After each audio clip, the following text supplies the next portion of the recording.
Jaden, Kira and Rocky are siblings who all attend the same boarding school. They're aged 6, 8 and 10 years respectively.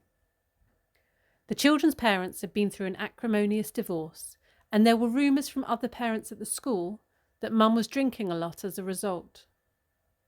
The children boarded at the school on a weekly basis, and so were supposed to be picked up on a Friday evening and returned to school on Sunday afternoon or evening. One Friday night, however, Mum did not come to collect the children. There was no explanation for why she wasn't there. The children became very upset as there had been no communication with them that they were not going home. The eldest child became very angry and physically aggressive, hitting a wall and hurting his hand. The younger two children were also visibly upset and needed a lot of emotional support and reassurance. Mum was contacted and she said she was unavailable and asked for the children to stay at school for the weekend. On a separate occasion, a few weeks later, Mum turned up at school on Friday to pick up the children along with her friend.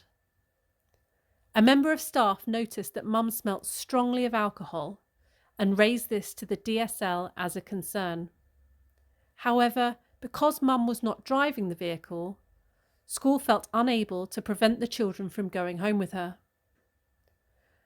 When the children did return that Sunday, all three of them were very tired, dirty, and looked unwashed. One child had matted hair with food stuck in it. The children said they'd been allowed to stay up late and have a party. The children also appeared very hungry, and when provided with their meal on Sunday evening, the youngest child said they hadn't really eaten much over the weekend.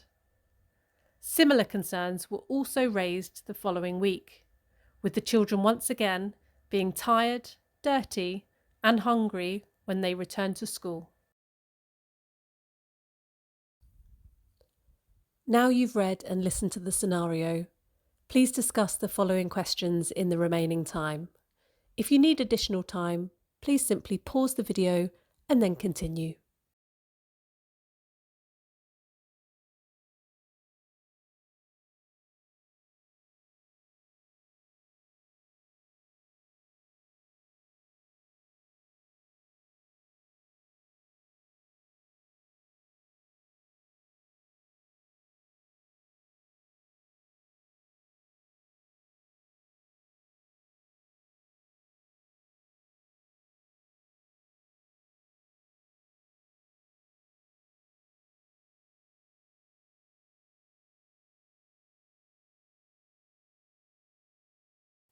If you need more time, please pause the video now. Otherwise, we shall look at some example answers. This scenario provides examples of the children's physical and emotional needs not being met by their mother. There are concerns about the impact of this on both their physical and their emotional well-being and health. There is also an element of persistence as these concerns have been occurring over a period of time. Bias is something that can affect us all, and it can be very prevalent in cases of neglect.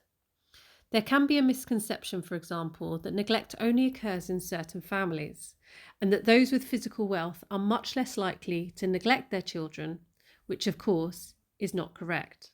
There can also be an over-optimism sometimes, where we perceive that families are going through tricky times, in this instance, the marriage breakdown, and that things will get better.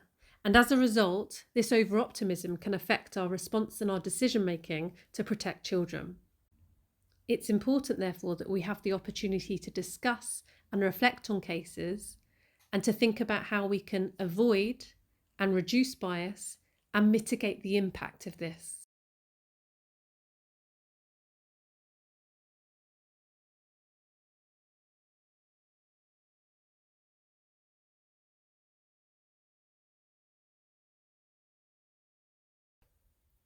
For more information, resources and training on this topic, please visit neglect.lgfl.net.